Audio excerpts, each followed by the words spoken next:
मित्रांनो, सेंटर स्पॉटच्या आजच्या एपिसोडमध्ये आपलं स्वागत आहे. आजचा आपला एपिसोड हिटलरच्या संदर्भातला आहे. मित्रांनो, आपल्याला माहिती आहे की हिटलर हा जर्मनीचा एक अतिशय क्रूर सर्वेसर्वा हुकुमशहा, ज्यांनी जगावर दुसरं महायुद्ध लादलं. आपल्या सर्वांना माहिती आहे की दुसरं महायुद्ध 1939ला सुरू झालं, 1945ला संपलं आणि त्याच वर्षी म्हणजे 1945लाच हिटलरनी आत्महत्या केली. आपण आपल्या अभ्यासाच्या पुस्तकांमध्ये, इतरही अनेक रेफरन्स बुक्समध्ये आपण हेच वाचत आलेलो आहोत की हिटलरनी इव्हा ब्राऊन सहित, इव्हा ब्राऊन ही त्याची प्रेयसी, तिच्यासोबत त्यांनी 1945 साली आत्महत्या केली. हे जरी आपल्याला शिकवलं जात असलं आणि आपण वाचत असलो तरी सुद्धा एक खूप मोठा वर्ग असा आहे की जो असं मानतो की हिटलरनी 45ला आत्महत्या केलीच नाही, तर तो युरोपमधून सुखरूपपणे पळून गेला. मग हिटलरनी खरोखरच 45ला आत्महत्या केली का नाही केली?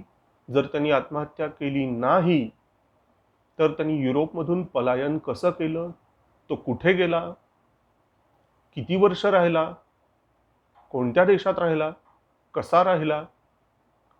हे अनेक वेगवेगळे प्रश्न निर्माण होतात. आणि त्या संदर्भातनं मी गेल्या काही काळामध्ये थोडंसं वाचन जे काही करतोय त्यावर आधारित मी आणखीन काही 1-2 एपिसोड्स खास हिटलरच्या संदर्भात मी करणार आहे. आजचा आपला एपिसोड सुद्धा यातलाच एक महत्त्वाचा दुवा असणार आहे की जर हिटलरनी 1945ला आत्महत्या केली नाही असं जर मानलं, कारण तसं मानायला खूप महत्त्वाचे जोरकस असे पॉईंट्स आहेत. आपण त्याचा परामर्श नंतर घेणारच आहोत दुसऱ्या काही व्हिडिओजमध्ये. पण तात्पुरतं असं गृहीत धरा की 45ला हिटलरनी जर आत्महत्या केलीच नसेल तर हिटलरचं पुढे काय झालं? त्या अनुषंगाने मला सापडलेली इन्फॉर्मेशन बघा. मॅग्डा झिटफिल्डचे वडील अतिशय निष्णात आणि आघाडीचे प्लास्टिक सर्जन होते. स्वतः मॅग्डा आणि तिचा भाऊ हे सुद्धा प्लास्टिक सर्जन होते. त्यांचं बर्लिनमध्ये एक क्लिनिक होतं. या क्षेत्रात जम बसण्यासाठी त्यांना नाझी पैशाचाही उपयोग झालेला होता. डॉक्टर झिटफिल्ड यांच्या कुशल हातांचा नाझी राजवटीला खूप फायदा झाला. त्यांनी हिटलरच्या 4 तोतयांची सर्जरी केली. तोतये म्हणजे डुप्लिकेट, त्यांना हमशकल म्हणता येतं. जर्मन भाषेमध्ये डॉपलगँगर हा एक शब्द आहे. इंग्लिशमध्ये पॉलिटिकल डिकॉय असाही एक शब्द आहे. तर हिटलरचे तोतये म्हणजे डॉपलगँगर बनवणे ही एक क्लिष्ट प्रक्रिया होती. हिटलरची उंची, देहयष्टी, चेहरेपट्टी अशा बारीक सारीक गोष्टी तपासून त्या वर्णनात तंतोतंत बसणारा मनुष्य आधी शोधायचा. त्याला हिटलरच्या हालचाली, देहबोली वगैरेचं कठोर प्रशिक्षण द्यायचं. त्याचप्रमाणे चेहरा आणि शरीरावरच्या खुणा यांचं काम प्लास्टिक सर्जरीद्वारे बेमालूमपणे करायचं. अशी ती सगळी प्रोसिजर होती. नाझी नेतृत्व प्लास्टिक सर्जरीच्या प्रेमात पडलं होतं की काय कोण जाणे, पण असं म्हणतात की गोबेल्स, गोरिंग यांच्यासहित सर्व हाय प्रोफाईल नाझी नेत्यांनी स्वतःचा किमान एक तरी हमशकल बनवून घेतलेला होता. ती कदाचित त्यांची राजकीय गरज असेल.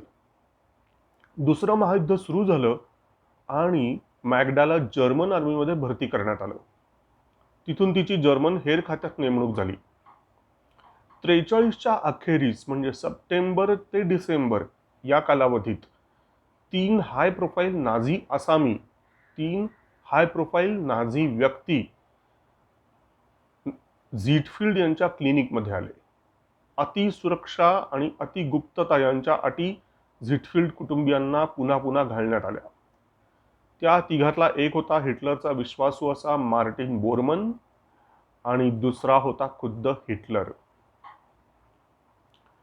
तिसरा व्यक्ती कोण ते मात्र झिटफिल्ड कुटुंबियांना कळलं नाही. त्या ऑपरेशन्समध्ये बोर्मन आणि हिटलरची मूळ चेहरेपट्टी बदलून सेमेटिक फीचर्स हायलाइट करायला सांगण्यात आलेलं होतं. सर्जरी आणि त्यानंतर बरं होण्यासाठी लागणारा वेळ याबाबत त्यांना विशिष्ट अशी डेडलाईन देण्यात आलेली होती. याचं कारण काय होतं, तर लवकरात लवकर बरं होऊन त्यांना ब्रेमर हॅवन इथं जायचं होतं. ब्रेमर हॅवन हे जर्मनीतलं उत्तर भागातलं ठिकाण आहे. तिथे त्यांच्यासाठी एक पाणबुडी सज्ज राहणार होती. तिथून ते पुढे कुठे जाणार होते याचा सुगावा मात्र झिटफिल्ड कुटुंबियांना लागला नाही. म्हणजेच काय झालेलं होतं, तर काहीतरी धोक्याची घंटा वाजल्यामुळे हिटलर आणि त्याच्या निवडक विश्वासू साथीदारांनी प्लास्टिक सर्जरीद्वारे स्वतःचं मूळ रूप पालटून टाकलं. आपल्या जागी आपले प्रशिक्षित तोतयेच बसवले आणि स्वतः जर्मनीतून पलायन केलं. काय शातीर दिमाग आहे बघा. हिटलर आणि बोर्मनची सर्जरी झाल्यानंतर 2च आठवड्यात, फक्त 2 आठवड्यातच जर्मनीच्या SS दलानं त्या क्लिनिकवर धाड टाकली. मॅगडाचे वडील आणि भाऊ यांची निर्घृण हत्या केली. मॅगडा कशीबशी वाचली. त्या क्लिनिकला आग लावून देण्यात आली आणि नुकत्याच पार पडलेल्या हाय प्रोफाईल ऑपरेशन्सची कागदपत्र, पुरावे इत्यादी सगळ्या गोष्टी नष्ट करण्याची पुरेपूर तजवीज करण्यात आली. प्लास्टिक सर्जरीनं रूप पालटून टाकता येतं तुम्हाला. प्रशिक्षण घेऊन देहबोलीची नक्कल करता येऊ शकते तुम्हाला. पण ओजस्वी अशा भाषणाची शैली जशीच्या तशी आत्मसात करता येणं कधीच शक्य असत नाही तुम्हाला. त्यामुळेच हिटलरचं भाषण जर सोडलं तर हिटलरच्या अन्य अनेक बाबी आत्मसात करून खोटा हिटलर उभा करता आला. 43च्या उत्तरार्धापासून मात्र हिटलरचं भाषण कायमचं बंद झालं. कारण भाषण करू शकणारा खरा हिटलर आपली ओळख बदलून कुठेतरी सटकलेला होता ना. त्या जादुई भाषणांच्या जोरावर हिटलरचं हिटलर पण उभं होतं. ती भाषणं 43 नंतर बंद झाली आणि जर्मन रेडिओवरून त्याची जुनीच भाषणं अधूनमधून वाजवून जनतेचा उत्साह वाढवण्याचा एक केविलवाणा प्रयत्न करण्यात आला. आणखी एक उल्लेखनीय बाब म्हणजे 43च्या उत्तरार्धात हिटलरचे एकूण 1 वैयक्तिक कर्मचारी काढून टाकण्यात आले. आपण ज्याला पर्सनल स्टाफ म्हणतो, ते एकूण 1 काढून टाकण्यात आले आणि त्या जागी नवीन नेमणुका करण्यात आल्या. काळही किती परफेक्ट बसतोय बघा. 1943चा उत्तरार्ध. नेहमीच्या कर्मचाऱ्यांना खरा आणि तोतया यातला फरक चटकन जाणवला असता, म्हणून ही दक्षता घेतलेली असावी. पुढे कालांतराने दुसरं महायुद्ध संपलं. मॅगडा अमेरिकेला शरण गेली. तिने अमेरिकेसाठी हेरगिरी केली. दरम्यान कर्नल केव्हिन स्टेपलफोर्ड या अमेरिकन सैन्याधिकाऱ्याशी तिचा प्रेमविवाह झाला. ती आता मॅगडा स्टेपलफोर्ड बनली. कालांतरानं केव्हिनचंही निधन झालं. केव्हिन आणि मॅगडाला ओळखणारा कर्नल स्टीफन्स 1981 साली मॅगडाला एका विशेष निमित्तानं भेटायला आला. साल लक्षात घ्या, 1981 म्हणजे दुसरं महायुद्ध संपून 25 वर्ष उलटून गेलेली आहेत. तिला आग्रह करून त्यांनी इक्वाडोर नावाच्या देशातल्या क्युएंका या गावी नेलं. इक्वाडोर हा लॅटिन अमेरिकेतला देश आहे, म्हणजे ज्याला साऊथ अमेरिका आपण म्हणतो. त्या साऊथ अमेरिकेत इक्वाडोर नावाचा देश आहे. इक्वाडोर मधल्या क्युएंका या गावी त्यांनी मॅगडाला नेलं. कशासाठी नेलं, तर तिथल्या फादर क्रेस्पी यांना दोघेजण भेटायला गेले. फादर क्रेस्पी यांच्याबाबत क्युएंकाच्या लोकांच्या मनात नितांत आदर होता. काही दिवसांपूर्वी स्टीफन्स एकटाच त्यांना भेटून आलेला असल्यामुळे त्यांनीही दोघांचं अगत्यानं स्वागत केलं. खाणं पिणं, गप्पा गोष्टी झाल्या. फादर महोदय हे आर्ट कलेक्टर आहेत असं कळल्यानंतर चित्र वगैरेंवर चर्चा सुरू झाली.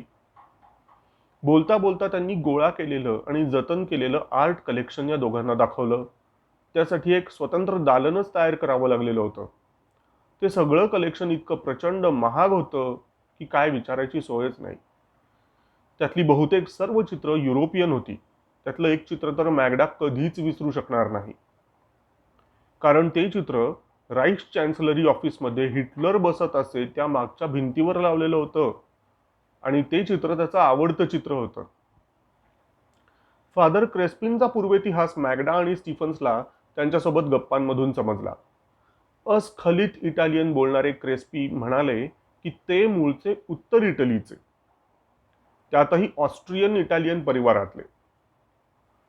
इथे हे लक्षात घ्यायला पाहिजे की हिटलर हा आईकडून इटालियन होता आणि त्याचा जन्म आणि शिक्षण ऑस्ट्रियामध्ये झालेलं होतं.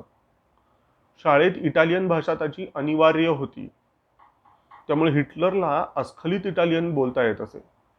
पुढे मुसोलिनी सोबत जे काही वार्तालाप झाले होते तेव्हा हिटलरला दुभाषाची गरजच भासलेली नव्हती, कारण त्याला इटालियन समजत होतं आणि बोलताही येत होतं.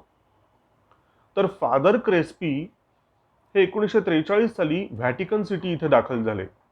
1943 सालीच बरं का, त्यातही 43च्या शेवटीच, म्हणजे हिटलरची सार्वजनिक भाषणं जेव्हा बंद झाली ना त्यानंतर. व्हॅटिकनमध्ये फादर क्रेस्पीनी कॅथॉलिक धर्मशिक्षण देणाऱ्या सेमिनरीमध्ये प्रशिक्षण घेतलं आणि नोव्हिशिएट म्हणजे नवशिक्या उमेदवार म्हणून सेवा बजावली. पुढे त्यांना प्रीस्ट सुद्धा करण्यात आलं. पण यातला आश्चर्यकारक भाग हा की सेमिनरीतील शिक्षण, ते नोव्हिशिएट, ते प्रीस्ट, या साऱ्या काळात ते कायम व्हॅटिकन सिटीतच होते. सहसा काय होतं की होतकरू धर्मप्रसारकांना जगात वेगवेगळ्या ठिकाणी पाठवलं जातं आणि त्यांचं काम समाधानकारक असेल तर त्यांना बढती वगैरे मिळत जाते. असं मात्र क्रेस्पीच्या बाबतीत झालं नाही. ते कायम व्हॅटिकनमध्येच राहिले. त्यातही आपल्याला एक लक्षात घ्यायला पाहिजे की व्हॅटिकन ही जरी नुसती सिटी असली तरी ती फक्त सिटी नाहीये, तर तो एक देश आहे. त्यामुळे इथे आलेल्या लोकांना आणि इथे काम करणाऱ्या लोकांना डिप्लोमॅटिक इम्युनिटी मिळते. पुढे फादर क्रेस्पीला व्हॅटिकन आर्काइव्हचा आर्ट क्युरेटर करण्यात आलं. हे खरं तर त्याच्या योग्यतेच्या मनानं बरंच वरचं पद होतं. 56ला म्हणजे 1956ला व्हॅटिकननी क्रेस्पीला सॅलिशियानो ऑर्डरचा प्रमुख म्हणून इक्वाडोर इथल्या क्युएन्का इथे पाठवलं. विशेष म्हणजे मार्टिन बोर्मनही क्युएन्काला जाण्याआधी व्हॅटिकनलाच आलेला होता. हे कनेक्शन सुद्धा लक्षात घेण्यासारखं आहे. तिथून परतल्यानंतर, म्हणजे कुठून, फादर क्रेस्पीच्या ठिकाणाहून परतल्यानंतर मॅगडा स्टीफन्सला म्हणाली की तो क्रेस्पी हाच हिटलर आहे याविषयी मला तिळमात्र शंका नाही. एकतर दोघेही आर्ट लव्हर्स, दोघेही आर्ट कलेक्टर्स, दोघांच्याकडे एकच चित्र, दोघेही शाकाहारी, क्रेस्पीचा संशयास्पद पूर्वेतिहास, या सगळ्या गोष्टी तर होत्याच. पण त्याहून धक्कादायक म्हणजे 43 साली अस्सल हिटलरची प्लास्टिक सर्जरी करून त्याचं रूप पालटलं तेव्हा बदललेला हिटलर दिसतो कसा हे फार थोड्या लोकांना, जसं की बोर्मन वगैरे लोकांना माहीत होतं. झिटफिल्ड कुटुंब आणि पूर्वीचे कित्येक डॉक्टर्स यांना संपवून टाकल्यामुळे ओळखू शकणारे आता कुणीच उरलेले नव्हते. पण आपल्या वडिलांना मॅगडानं स्केचेस करण्यासाठी मदत केलेली होती. बदलल्यानंतर हिटलरचा चेहरा कसा दिसायला पाहिजे हे मॅगडाच्या डोळ्याखालून व्यवस्थित गेलेलं होतं. फादर क्रेस्पी वृद्धापकाळानं जराजीर्ण झालेले असले तरी ती मूळ चेहरा कधीच विसरू शकणार नव्हती. त्या चेहऱ्याला आकार उकार देण्याचं काम 43 साली तिनीच तर केलेलं होतं ना. 30 एप्रिल 1993ला फादर क्रेस्पीचं निधन झालं. 1993ला म्हणजे त्यावेळेला ते 90 पार झालेला मनुष्य होता तो. त्याच्या मयताला जवळपास 2000 लोक गोळा झाले होते आणि आजही दर आठवड्याला त्याचा चबुतरा स्वच्छ केला जातो. दररोज न चुकता फुलांनी सजवला जातो. याचा खर्च कोण करतं, का करतं हे अजूनही समजू शकलेलं नाही. अज्ञात व्यक्ती हा खर्च करतायत. क्रेस्पीचा मृत्यू झाल्यानंतर लगेचच काही वेळानी काही अज्ञात टीम्सनी क्रेस्पीचं आर्ट कलेक्शन 2 कार्गो प्लेन्समध्ये भरलं. त्यानंतर आजतागायत ते कित्येक मिलियन डॉलर्सचं आर्ट कलेक्शन कुठे आहे याचा मागमूस कुणालाही लागू शकलेला नाही. आता तुम्हीच ठरवा की तो फादर क्रेस्पी हाच तर हिटलर नव्हे, का हिटलर खरोखरच 45ला गेला आणि क्रेस्पी हा कोणतरी वेगळाच आहे. तुम्ही म्हणाल की क्रेस्पी आणि हिटलर, नाही नाही नाही नाही नाही, चेहऱ्यात काही साम्य नाहीये. अहो, चेहऱ्यात साम्य वाटू नये ह्याचीच तर काळजी त्यांनी घेतली ना 43ला. जर ही कथा जी आहे या मॅगडावरती जर विश्वास ठेवायचं झालं तर सगळ्या गोष्टी तंतोतंत फिट बसतात आणि चेहरा पालटून मगच स्वतःची ओळख बदलण्याची काळजी हिटलर घेणार नाही कशावरून.